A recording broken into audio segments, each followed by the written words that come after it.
In this video, we will put some scissor trusses on our 625 square foot house. And scissor trusses provide us with a vaulted ceiling inside the home. And don't forget, you could always use half scissor trusses or scissor trusses on one half of the house and regular trusses with a flat ceiling on the other side of the house also. And if you need to see a design of that, let me know in the comment area. Next up, let's go ahead and strip off the roof so we can take a look at the wall framing. So we are going to have a wall going right down the center, along with a bedroom, bathroom, two closets, and another bedroom, living room over here, kitchen over here. And in this design here, we will need to modify it if we're going to install a forced air heating and air conditioning system. Next up, let's take a look at our walls with an angled top. And we are going to mid-span block these. And I believe 10 foot is the maximum height for a 2x4 wall. However, feel free to correct me on that in the comment area if I'm wrong. So in other words, walls taller than 10 feet might need to be 2x6. And I'm going to go ahead and lower the center wall to allow for the roof trusses to move a little bit. Sometimes they will settle down. However, you'll need to check with the roof truss manufacturer for that information also. And of course, our front door, living room window, bedroom window. Go ahead and head into the other bedroom. And again, we have mid-span blocks over here. I like to mid-span block walls that are going to be 9 foot or higher. It might not be necessary on an 8 foot tall wall, even though my dad would argue against that. He believed that mid-span blocking everything reduced the amount that a stud might bow in either direction on the inside or outside. And then that would reduce the amount of time required to straighten the walls. And my dad does make a good point there. Next up, the closets here. And then, of course, our bathroom and the other wall. These walls are exactly the same. Another benefit of this design I mentioned in the first video. Make sure that you go back and watch that. This is going to be part of a playlist. Next up, let's go ahead and install some of our building hardware. For example, our wall framing anchors. We're going to put one on each side. Or we could always use a strap over the top plate for this connection also. And that might look something like this here. And I actually like this method better. I just think it'll be a little stronger. And even though I'm not going to be providing you with one of these straps on every one of these connections, you can just use your imagination and pretend like I did. And you might need to move these over depending upon the roof truss location or any ceiling backing or blocking that might be in the way. So here you can see where we have a truss right next to the wall. We're not going to need any ceiling backing here. And then let's go ahead and take a look at our roof truss clips. And these have a slotted design in them to allow the trusses to move up and down. And it's not ever going to be a good idea to install the drywall before you install the roof, or at least load the roof shingles on top of the roof to allow the roof trusses to settle down as far as they're probably going to settle. Another view of the upper roof truss clip, along with the gap in between the bottom of the roof truss. And most of the time we installed a 3/4 inch gap there. However, yours might need to be taller or shorter. A view of the roof trusses there installed without the blocks. And of course, a view with the blocks and all of the backing. Go ahead and zoom in on the corner here so that we can take a look at the blocking there. And then, of course, our on-center spacing board, this board right here, will be installed so that this section of the roof truss will be spaced equally or the same distance as the ridge and the blocking at the bottom. And most of the time, the roof truss manufacturers will require some type of bracing here. Along with our ceiling backing for the drywall, we're going to have it here, here, down here, and then one over here.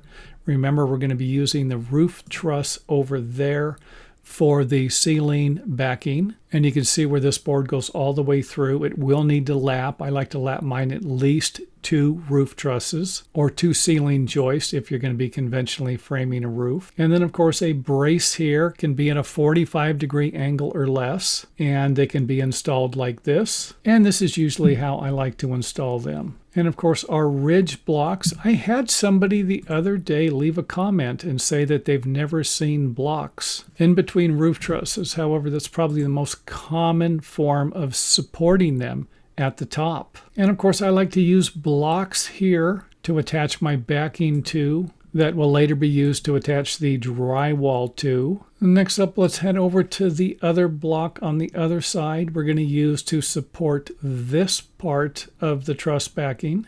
And all of this stuff should float with the roof truss. Let's go ahead and head over to the other side, give you another view here where the roof truss is going to be used for the ceiling backing, and then another board here. And the center of the board here will be nailed to our 2x4 spacer boards to provide this section with a little more strength. If we don't do this, then we're going to have to install a board that will span the length required, and that might be a 2x6 or a 2x8.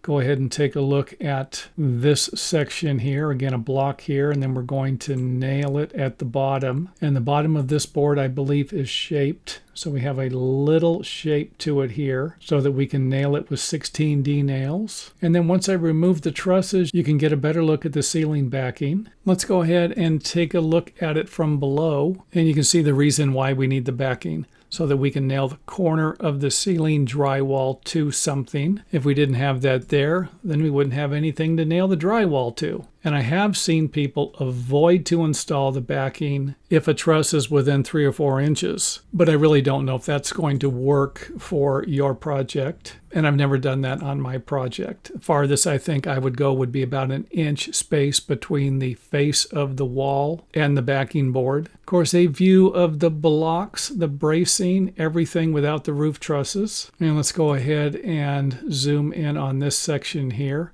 Get a look at it from below. Nice thing about this design software. Let's head over to the left here, get another view of this backing here. And then let's go ahead and head over to the wall where we can see this board here is attached to the framing plate and will not be floating or moving with the roof trusses. And this might not be an approved method by your truss manufacturer. And the reason why I chose to do this was just to provide you with another example of something you might be able to do. Well, let's go ahead and pan out here. You can see the backing board nailed to the top of the wall plates. And of course, the notches for our lookouts. The lookouts are going to be used to support the roof fascia board. I'm not a big fan of, I believe people call it boxing in the fascia board, where they don't have any supports. I don't get it. I don't know why they do it. But it's just like everything else. They do it because they were trained that way. And as long as it's not falling apart,